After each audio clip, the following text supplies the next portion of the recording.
Long ago, when these ancient Grecian temples were new, hemp was already old in the service of mankind.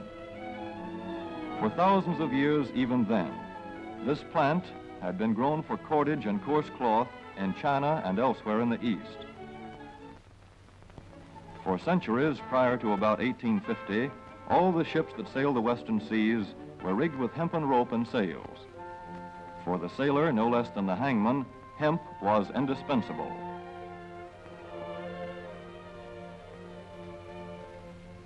A 44-gun frigate, like our cherished old Ironsides, took over 60 tons of hemp for rigging. Including an anchor cable 25 inches in circumference.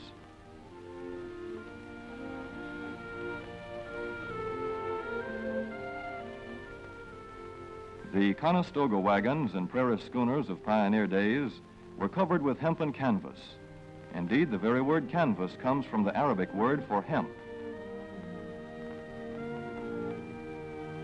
In those days, hemp was an important crop in Kentucky and Missouri.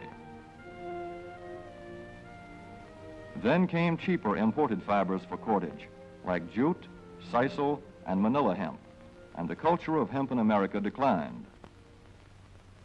But now, with Philippine and East Indian sources of hemp in the hands of the Japanese, and shipment of jute from India curtailed, American hemp must meet the needs of our Army and Navy as well as of our industries. In 1942, patriotic farmers, at the government's request, planted 36,000 acres of seed hemp, an increase of several thousand%. The goal for 1943 is 50,000 acres of seed hemp. In Kentucky, much of the seed hemp acreage is on river bottom land such as this, along the Kentucky River Gorge. Some of these fields are inaccessible except by boat. Thus, plans are afoot for a great expansion of the hemp industry as a part of the war program. This film is designed to tell farmers how to handle this ancient crop, now little known outside Kentucky and Wisconsin. This is hemp seed. Be careful how you use it. For to grow hemp legally, you must have a federal registration and tax stamp. This is provided for in your contract. Ask your AAA committeeman or your county agent about it. Don't forget, hemp demands a rich, well-drained soil such as is found here in the bluegrass region of Kentucky or in central Wisconsin.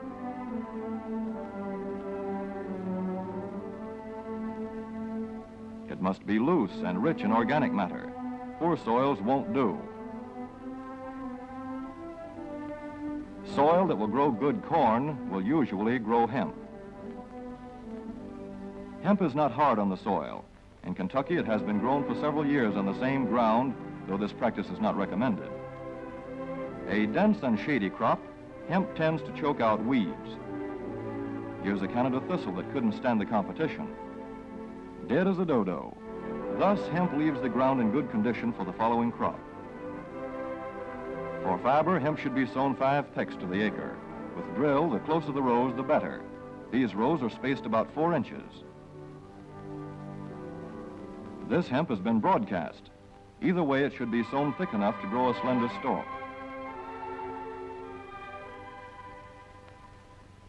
Here's an ideal stand. The right height to be harvested easily, thick enough to grow slender stalks that are easy to cut and process.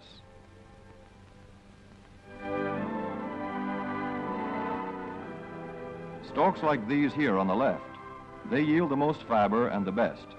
Those on the right are too coarse and woody. For seed, hemp is planted in hills like corn, sometimes by hand. Hemp is a dioecious plant. The female flower is inconspicuous, but the male flower is easily spotted. In seed production, after the pollen has been shed, these male plants are cut out. These are the seeds on a female plant. Hemp for fiber is ready to harvest when the pollen is shedding and the leaves are falling. In Kentucky, hemp harvest comes in August. Here, the old standby has been the self-rake reaper, which has been used for a generation or more. Hemp grows so luxuriantly in Kentucky that harvesting is sometimes difficult, which may account for the popularity of the self-rake with its lateral stroke.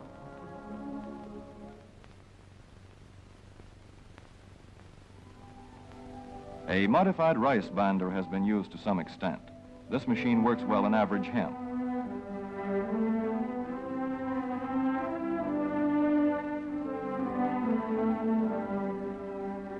Recently, the improved hemp harvester, used for many years in Wisconsin, has been introduced in Kentucky.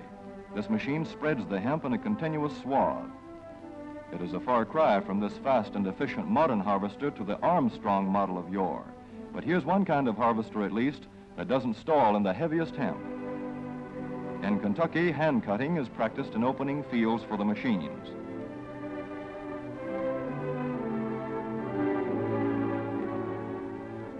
In Kentucky, hemp is shucked as soon as safe after cutting, to be spread out for retting later in the fall.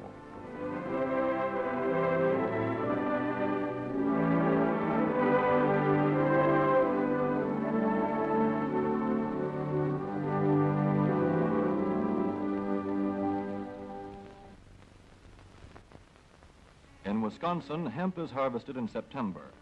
Here, the hemp harvester with automatic spreader is standard equipment. Note how smoothly the rotating apron lays the swath preparatory to retting. Here it is a common and essential practice to leave headlands around hemp fields. These strips may be planted to other crops, preferably small grain. Thus, the harvester has room to make its first round without preparatory hand cutting. Here the machine is running over corn stubble. When the cutter bar is much shorter than the hemp is tall, overlapping occurs. Not so good for retting. The standard cut is 8 to 9 feet. The length of time hemp is left on the ground to ret depends on the weather.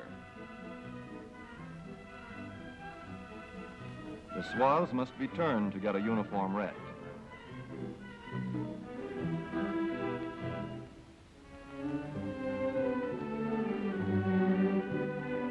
When the woody core breaks away readily, like this, the hemp is about ready to take up and bind into bundles.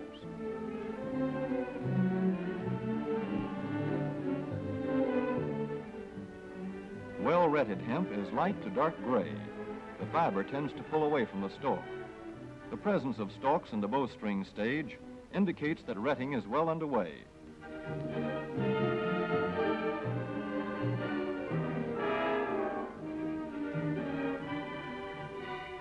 When hemp is short or tangled, or when the ground is too wet for machines, it is bound by hand.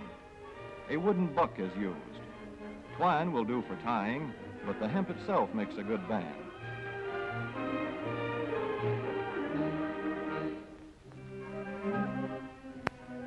When conditions are favorable, the pickup binder is commonly used.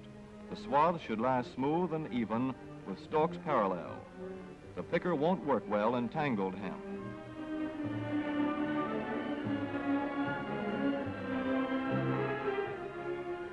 After binding, hemp is shucked as soon as possible to stop further retting.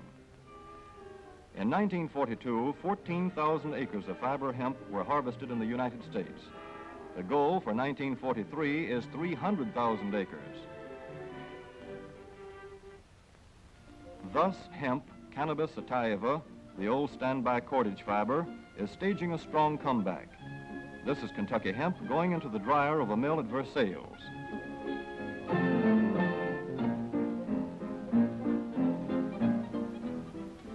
In the old days, breaking was done by hand, one of the hardest jobs known to man.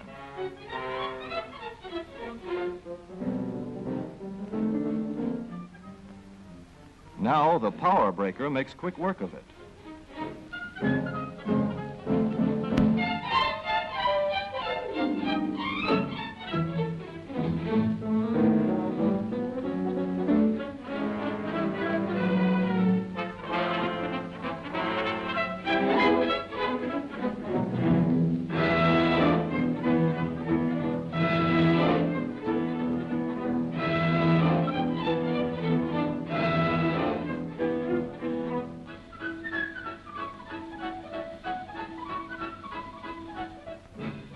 Spinning American hemp into rope yarn or twine in the old Kentucky River Mill at Frankfort, Kentucky.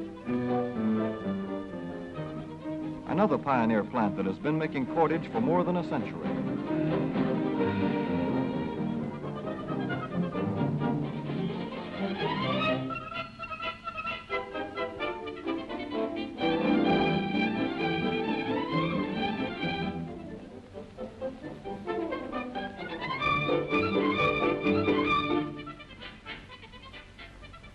All such plants will presently be turning out products spun from American-grown hemp. Twine of various kinds for tying, winding armatures, and upholsterers' work. Rope for marine rigging and towing, for hay forks, derricks, and heavy-duty tackle. Light-duty fire hose. Thread for shoes for millions of American soldiers. And parachute webbing for our paratroopers.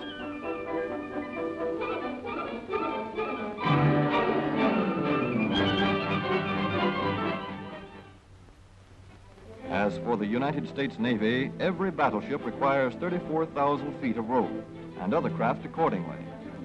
So here in the Boston Navy Yard, where cables for frigates were made long ago, crews are now working night and day making cordage for the fleet.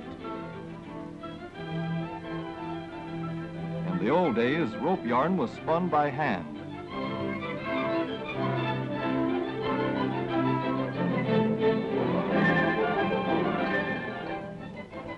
Today, even the rope walk is mechanized. 160 fathoms to go.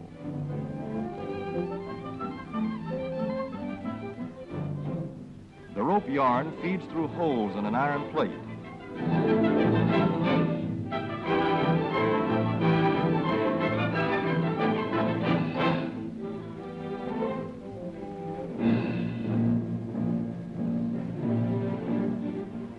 This is Manila hemp from the Navy's rapidly dwindling reserve. When that is gone, American hemp will go on duty again. Hemp for mooring ships, hemp for tow lines.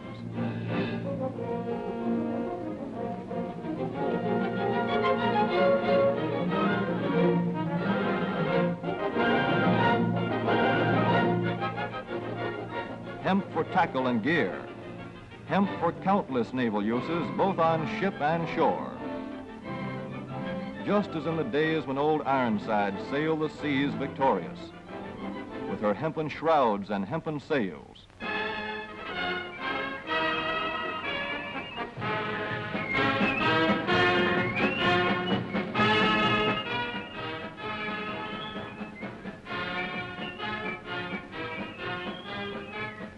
Hemp for victory.